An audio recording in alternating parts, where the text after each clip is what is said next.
हर्षदेव जवाब देगा, अपनी जान पर खेल कर जवाब लेगा और जहन्नम में पहुंचाऊंगा उनको जिन्होंने चुनावी असेंबली में अब धांधल की है। उनको जवाब देना होगा। हर्षदेव कब्र तक उनका पीछा करेगा। ये मेरी उनको चुनौती है। अमित शाह से डरता हूं और ना इन लोगों ने जो अपना बाप बनाया हुआ है, दिल्ली की बनाया हुआ है, उससे डरता हूं। धांधल की है, जवाब देना पड़ेगा। मैं सच्चाई पर चलने वाला सिपाही हूँ।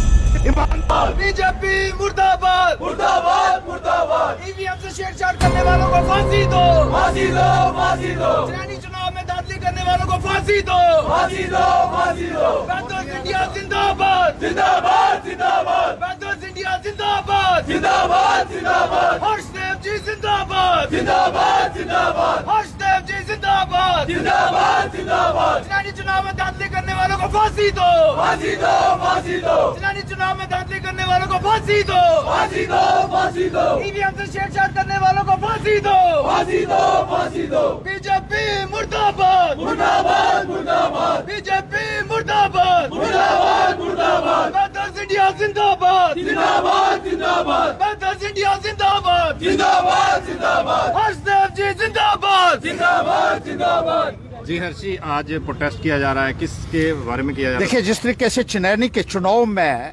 बेशुमार धांधलियां की गई और अमित शाह के इशारे के ऊपर बीजेपी के कैंडिडेट को जिताया गया, बैलेट बॉक्सेस के साथ छेड़छाड़ की गई, ईवीएम्स के साथ छेड़छाड़ की गई, वीवीपैट्स के साथ, कंट्रोल यूनिट्स के साथ छेड़छाड़ की गई और पुलिस की गाड़ियों में शराब और पैसा बांटा गया।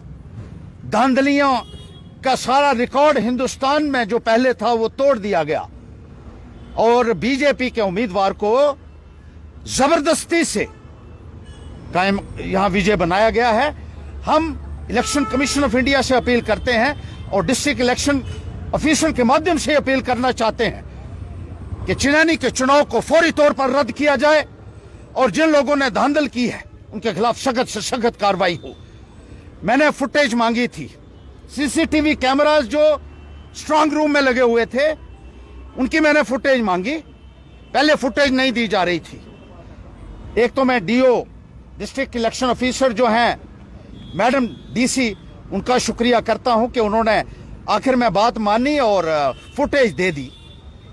लेकिन इलेक्शन अधिकारी शायद ये समझते थे कि 200 घंटे लगभग फुटेज है, ये कहां देख पाएंगे इतनी। लेकिन हमने उसमें से ढूंढ निकाला है किस तरीके से स्ट्रांग रूम का दरवाजा खोले गए, बार बार खोले गए और बैलेट बॉक्सेस के साथ क्या कहानी की जा रही थी, क्या किया जा रहा था, ये इन लोगों को बताना होगा, इलेक्शन अधिकारियों को बताना होगा। क्योंकि 3 बार स्ट्रांग रूम को खोला गया और एक डेढ़ घंटे तक वो अंदर घुसे रहे, 4 3 लोग जो मशीनों के साथ हेरा फेरी करते रहे, गड़बड़ी करते रहे। इससे पहले भी हमने ये कहा था कि बहुत बड़े पैमाने के ऊपर धांधल हुई है इलेक्शन में और जो कैंडिडेट है बीजेपी का उसको तो अपना नॉमिनेशन फॉर्म भरना भी नहीं आता है। 13 तारीख को उसका नॉमिनेशन फॉर्म एक्सेप्ट किया गया, 12 तारीख को लास्ट डेट थी। एसडीएम खुलेआम उसको सपोर्ट कर रहा था। रिटर्निंग ऑफिसर ने जितनी धांधलियां की हैं और जो दूसरे अधिकारियों ने धांधलियां की हैं, चाहे वो पुलिस के हैं चाहे वो सिविल प्रशासन के हैं, उनको जवाब देना होगा और हर्षदेव जवाब लेगा, अपनी जान पर खेल कर जवाब लेगा और जहन्नम में पहुंचाऊंगा उनको जिन्होंने चुनावी असेंबली में अब धांधल की है। उनको जवाब देना होगा। हर्षदेव कब्र तक उनका पीछा करेगा। ये मेरी उनको चुनौती है और चेतावनी है। ये बात अपने पल्ले बांध ले। जिंदाबाद, जिंदाबाद। हर्षदेव जिंदाबाद, जिंदाबाद, जिंदाबाद। हरदेव जी, जिस तरह से भाजपा शुरू से सरकारी मशीनरी का उपयोग करने में जो है वो सक्षम रही है, क्या आपको थोड़ी भी उम्मीद है कि इस पर कोई एक्शन होगा? देखिए, हम इस लड़ाई को लड़ेंगे, अपनी जान पर खेल कर लड़ेंगे। ये हमारे स्वाभिमान का सवाल है। इस तरीके से धांधल करके अगर ये लोग सोचते हैं कि हम खामोश बैठे रहेंगे तो ये बहुत बड़ी गलतफहमी है।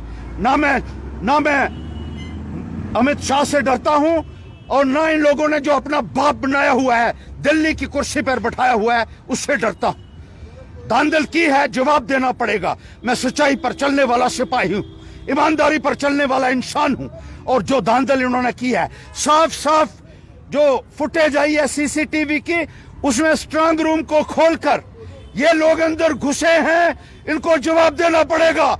ये स्ट्रांग रूम के अंदर कैसे घुसे, इलेक्शन कमीशन ऑफ इंडिया को जवाब देना होगा और इन अधिकारियों को जवाब देना होगा जो खुलेआम धांधल कर रहे हैं। अपने बाप का कानून समझ के रखा है इन्होंने। पैंथर पार्टी लड़ेगी इसके लिए और जहन्नम तक पहुंचाएगी उन लोगों को जिन्होंने ये धांधल की है। ये बात याद रखिएगा। यहां गोली चलाइए या जो मर्जी चलाइए, हर्षदेव किसी से डरने वाला नहीं, सच्चाई के रास्ते पर चलता है, ना गलत करता है ना गलत बर्दाश्त करता है। और ये बात कान खोलकर ये हुकूमत सुन ले और इनके आका जो दिल्ली में बैठे हुए हैं, जिनके नाम पर ये उछलते हैं, मेरी उनको भी चेतावनी है कि अगर सच्चाई की जरा से भी आपको कदर है तो इस चनैनी के असेंबली चुनाव को फौरी तौर पर रद्द कीजिए, वरना युद्ध के लिए तैयार हो जाइए। ये जंग हर्षदेव लड़ेगा और पाए तकमील तक जाएगा। ये मेरी चुनौती, मेरी चेतावनी है इन तमाम अधिकारियों को जिन्होंने ये धांधल की है और जो न केवल जिन्होंने गैर कानूनी तरीके से चनैनी के कैंडिडेट का फॉर्म एक्सेप्ट किया, बल्कि शराबें जो है वो पुलिस की गाड़ियों में बेचते रहे और किसी को नहीं पकड़ा गया और लोगों को धमकाया गया। जो शराब का बताते थे कि इस गाड़ी में शराब है, उसी को अंदर कर दिया जाता था। ये है जमहूरियत हमारी। मैं पूछना चाहता हूं chief election commission of India से, मैं पूछना चाहता हूं राष्ट्रपति महोदय से कि आप कस्टोडियन है कॉन्स्टिट्यूशन के। You are the custodian of the constitution of India. You are the protector of the rights, civil liberties of the people of this great country. We cannot allow all these fraudulent practices to go unpunished. We will go to the Supreme Court if need be and ensure that these people are taken to task and they are arrested and put in jails. All those who have committed these frauds, they cannot be let off. In any case, we will fight till the last breath.